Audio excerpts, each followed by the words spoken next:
欢迎来到 Super ELS Station。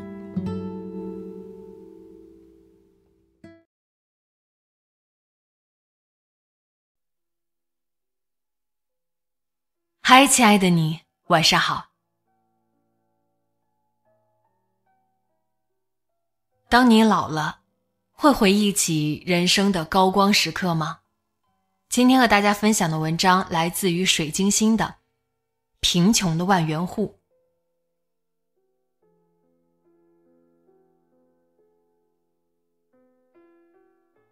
大伯是个胆子很大的人，他说他没有学过开拖拉机，但是坐上去就敢开，而且开得很稳。即使现在给他一辆小汽车，他也能敢开，但是没有人给他小汽车开，因为他已经是70多岁的老人了。前年回家，我说想学开车，大伯说你可以先试试我的电动3轮车，找找感觉。他鼓励我说，电动3轮车其实很简单，坐上去，拧开钥匙，双手抓住车头把手，往里拧是加油，车子就会开动，之后稳住车头就可以了。我点头之后坐了上去，不料身体紧张到僵硬，不由自主，双手一直在往里拧车把手，结果车子越来越快。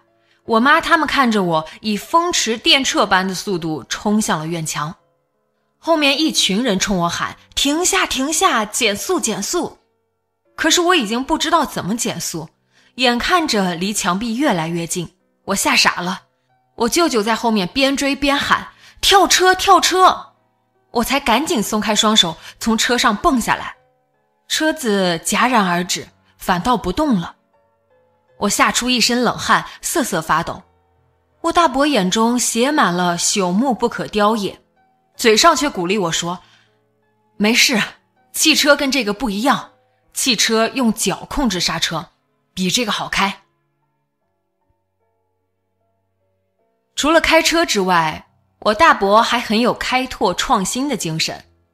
1988年左右，改革开放将近10年，国家为了大力发展经济，鼓励农民发家致富，引进一批苹果树苗，免费发到各个村庄，让大家栽种。我们村的村民还挣扎在温饱线上，所有的地全部用来种粮食，家家户户窑后面放的是一排瓮，瓮里满满当当都是粮食。因为大家坚信，也许某一年就会出现灾荒，有备无患嘛。所以乡镇领导带来的苹果树苗被大家嗤之以鼻，无人问津。只有我大伯去领了几十棵树苗回来，在村西头一片上好的地里栽起了苹果树。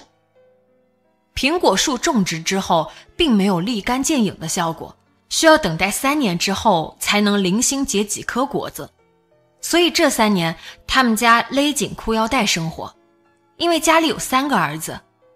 我们那儿有一句俗话，半大小子吃死老子，也就是男孩子长身体的时候比较能吃。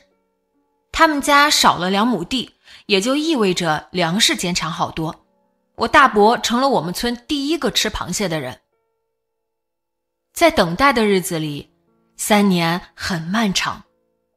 然而放眼大伯的整个人生，其实很短。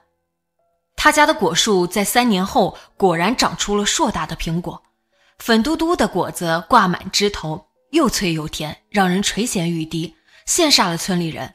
路过的人都想摘一个放在口袋里。这时候乡镇领导又引来了收苹果的客户，开始收装大伯家的果子，一斤出价3块多，相当于现在的30多块钱一斤。这样一来，我大伯简直成了乡里的名人，大家给他送了外号万元户。那几年里，大伯走在路上腰杆都挺得很直，非常神气。但是却没有看到大伯铺张浪费，依然艰苦朴素，顶多就是赶集的时候买点油糕油条回来给大妈和哥哥们吃。我最怕的就是去他家吃饭，他们为了节省原料，面里面的调料都不够，所以我总是加盐和辣椒，他们就会批评我，说我太挑。吃苹果也是，总让我把苹果核吃掉，说是苹果稀有，不能浪费。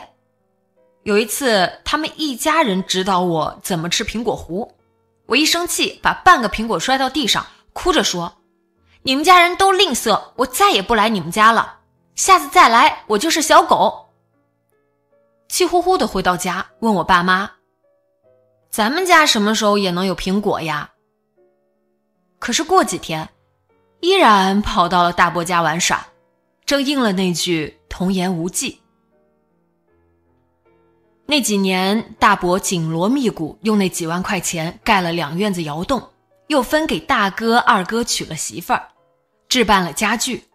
等到娶二嫂的时候，连买电视机的钱都不够了。后来大哥说服大嫂，把他家的电视先拿来当二哥结婚用的电视，等以后有了钱再买新的。大嫂心善，同意了。大伯年年收入万元的时候，村里其他人也没闲着，暗潮涌动，大家都开始备树苗、挖树坑、栽果树。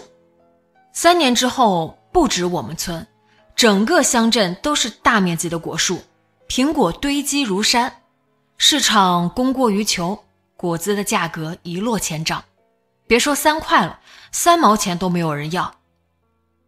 苹果卖不出去，大家就吃，生吃、蒸着吃、晒成苹果干吃，吃到最后牙都酸倒了，看见苹果胃里就反酸水。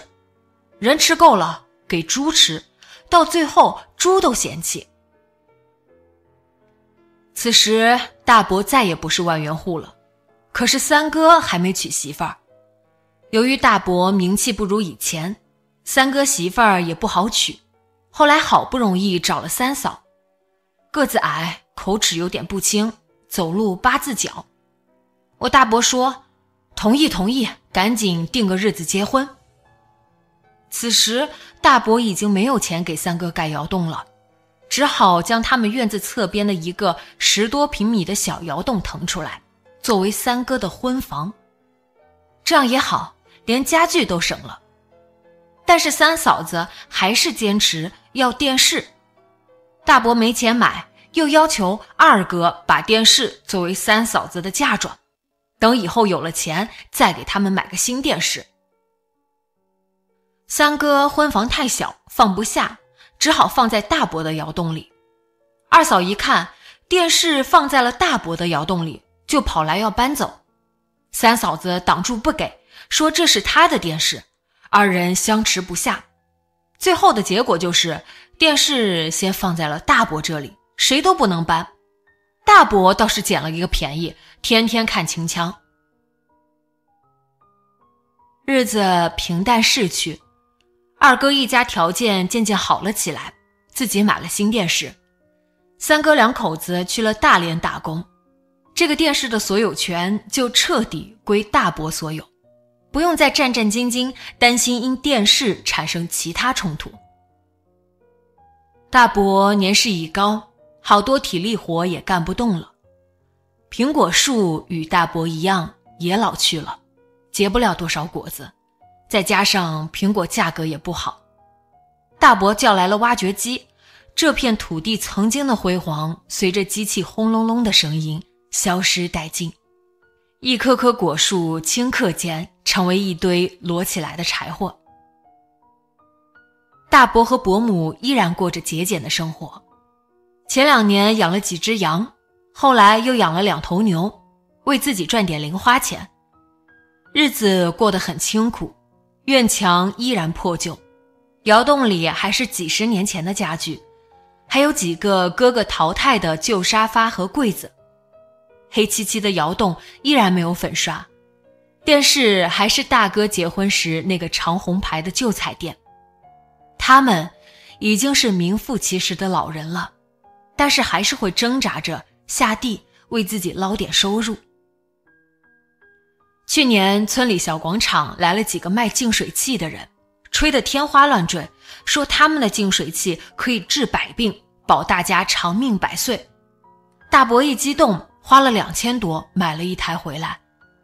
买回来之后知道上当了，被伯母数落了一番，难受的好几天没吃好饭。伯母更是难过，哭了好几次。见着我妈说起此事，泪流满面，极度哽咽。这也许就是人生，辉煌时刻谁都会有，但是大部分时间还是在平淡里挣扎。过好平淡，便不负此生。愿大伯和伯母身体安康，平安长寿。